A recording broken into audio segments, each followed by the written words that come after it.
De-dollarization is here and nobody can stop it. Remember, President Putin had talked about it, China had spoken about it, and now the president of Brazil is adding his voice into the conversation. He says if China and Brazil are doing business, it defeats purpose to pay for that business using the dollar, yet America is not in that equation. And that just goes to show that BRICS is very keen to de-dollarize, to de-risk, to decouple with America and start forging new alliances, new partnerships, and new methods of payment.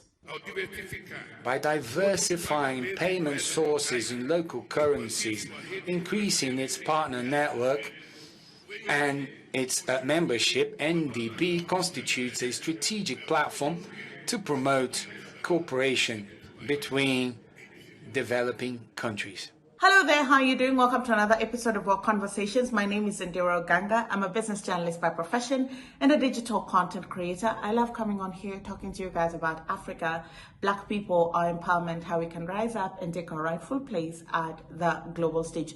You can connect with me on social media at Ondiro Oganga across all digital platforms. Now, I was listening to some of the speeches that were being given at the BRICS summit, and I think that President Lula really caught my eye and my attention, because not often do we hear him talk about Africa and all that stuff. And he spoke, I think, very passionately and also made a very strong case for BRICS. And these are things that are very important to have conversations about, because if you don't have these conversations, then a lot of things remain in the gray area. First of all, some of the key issues that African presidents and African leaders and leaders from the developing world have been talking about over and over again were some of the issues that President Lula touched on.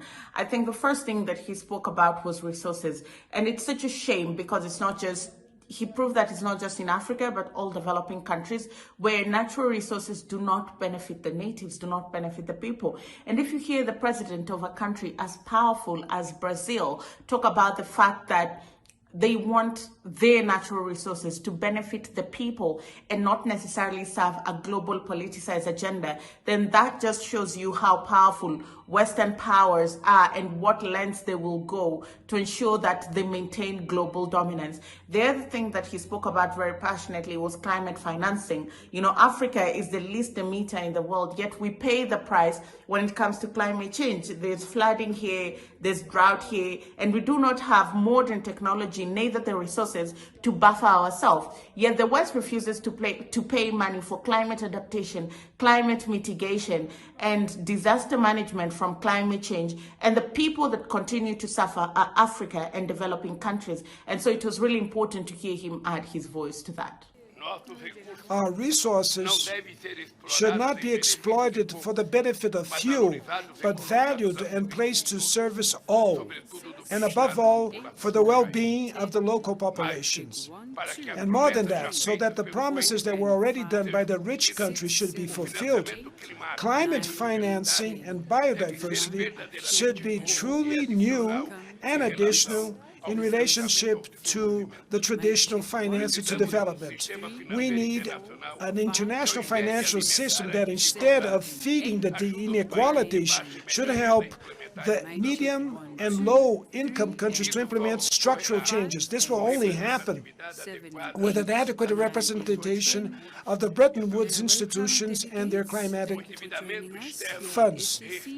Foreign indebtedness refrains sustainable development. It's inadmissible that the developing countries should be penalized with interest rates that are 8 times higher than the ones that are charged in the rich countries. It is necessary to increase liquidity, to enhance concessional financing, and last but not the least, the conditionalities. The trade multilateral system should be reactivated so it can come back and act as a tool for fair trade, predictable, equitable, and non-discriminatory. No one anymore remembers the development round of the WTO. Another thing that just doesn't go unnoticed is de-dollarization. And I think from this summit, anyone that had doubts that BRICS is committed to the de-dollarization agenda now has the answer. I think from President Putin talking about it and saying it doesn't make sense to continue relying on a currency whose country is hell-bent on ensuring that they maintain global dominance, and they will do whatever they need to do to manipulate the markets and ensure that they stay on top. This is something that also China spoke about how America is so obsessed with profits and business is led with greed just to ensure dollar dominance and for them to remain the number one economic powerhouse in the world. And to hear President Lula also add his voice to it and say, moving forward, it just doesn't make sense to keep paying with a currency that we have no affiliation to. And so there's need to develop a currency or find a method of payment that is fair and just to all of us, because relying on the dollar leaves everyone at risk and only benefits one country. And I have advocated the idea of greater financial integration where we could have a new reference unit which would not replace our national currencies. The financing needs, the unmet financing needs of developing countries remains high.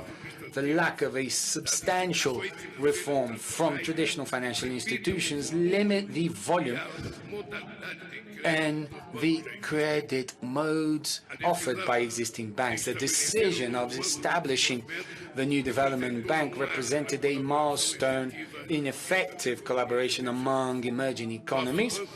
Our joint bank must be a global leader in the financing of projects that address the most pressing challenges of our time.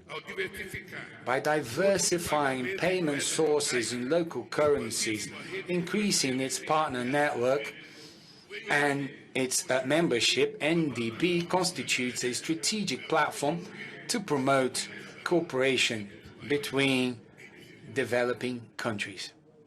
Well, that's all I had for you on this episode of our conversations. My name is Ondiro Oganga. I'll see you again next time. Before you leave, remember to like this video, give it a thumbs up. It helps the algorithm know that people are enjoying this video. Share it with a friend and leave a comment down below. I'll see you again next time.